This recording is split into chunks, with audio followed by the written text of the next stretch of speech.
Russia versus Venezuela, which all is a better bet for India.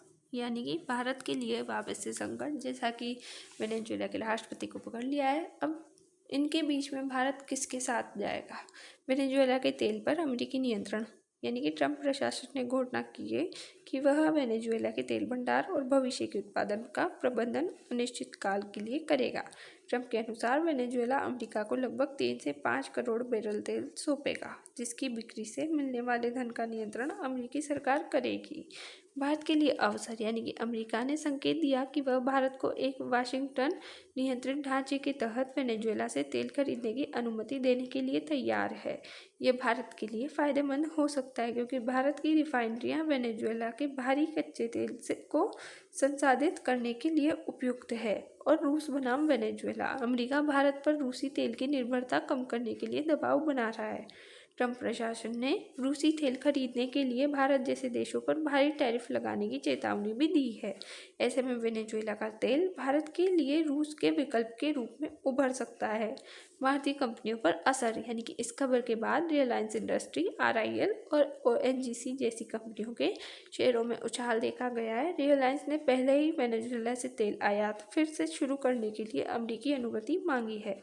वैश्विक बाजार में America का मानना है कि वेनेजुएला के तेल को बाजार में लाने से वैश्विक तेल कीमतों में गिरावट आ सकती है, जिससे भारत जैसे आयात निर्भर देशों को लाभ होगा। भारत के लिए इसके क्या मायने हैं, यानी कि सस्ता तेल मिलने की संभावना है, जिसमें अमेरिका अब वेनेजुएला के तेल भंडार को नियंत्रित कर रहा है। वह भारत को इस तेल की खरीदने के लिए आमंत्रित कर रहा है, जिससे भारत को प्रतिस्पर्धा कीमतों पर भारी मात्रा में तेल मिल सकता है। उसी के साथ रूस पर निर्भरता कम करना, यानी कि यूक्रेन युद्ध के बाद से भारत रूस से काफ़ी तेल खरीद रहा था। अब अमेरिका चाहता है कि भारत रूस के बजाय वेनेजुएला से तेल ले। ट्रंप ने उन देशों पर 100% टैरिफ लगाने की चेतावनी भी दी है, जो रूसी तेल खरीदना जारी रखते हैं। भारतीय रिफाइनरियों को फायदा होगा। रिलायंस इंडस्ट्रीज और HPCL, मित्तल जैसी भारतीय कंपनियों के पास वेनेजुएला के भारी कच्चे तेल को साफ करने के लिए विशेष रिफाइनरियां हैं, और वेनेजुएला से तेल आने पर इन कंपनियों को सीधा लाभ होगा। साथ ही साथ मुद्रा का लाभ होगा।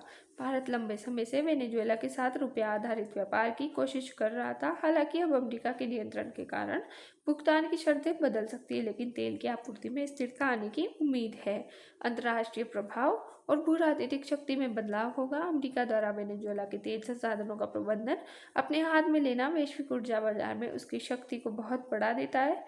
इससे वेनेजुएला में दशकों से चल रहा राजनीतिक गतिरोध एक नए मोड़ पर आ गया है।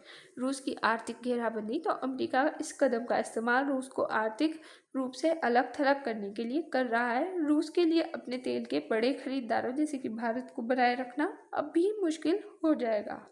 भारत पर प्रभाव, तो ऊर्जा सुरक्षा, भारत के लिए वेनेजुएला हमेशा से एक प्रमुख तेल आपूर्ति करता रहा है। अब अमेरिका के साथ मिलकर काम करने से भारत को बिना किसी प्रतिबंध के डर के निरंतर तेल की आपूर्ति सुनिश्चित हो सकती है। आर्थिक लाभ, यदि भारत को सस्ती दरों पर तेल मिलता है तो देश का व्यापार घाटा कम होगा और पेट्रोल डीजल की कीमतों में स्थिरता आ सकती है। रिलायंस और सार्वजनिक क्षेत्र की तेल कंपनियों को इससे सीधा लाभ मिलेगा। कूटनीतिक चुनौती, भारत को रूस के साथ अपने ऐतिहासिक रिश्तों और अमेरिका के साथ अपनी रणनीतिक साझेदारी के बीच संतुलन बनाना होगा। अमेरिका ने पहले ही स्पष्ट कर दिया है कि वह रूस से तेल खरीदने पर भारी टैरिफ लगा सकता है। अमेरिकी व्यापार नीति, यानी कि अमेरिका फर्स्ट पॉलिसी भी अपनाता है। भारत को अब अपनी शर्तों के तहत वेनेजुएला से तेल खरीदना पड़ सकता है, और भारत की रणनीति स्वायत्तता के लिए एक नई चुनौती पेश कर सकता है। यह स्थिति भारत के लिए एक विदेशी नीति की परीक्षा है जैसी है। भारत को अपने पुराने दोस्त रूस और नए तेल स्रोत वेनेजुएला, जिसे अब अमेरिकी नियंत्रण कर रहा है, इसके बीच संतुलन बनाना होगा, ताकि देश की अर्थव्यवस्था को सस्ती ऊर्जा मिलती रहे। जय हिंद, जय भारत। Thanks for watch.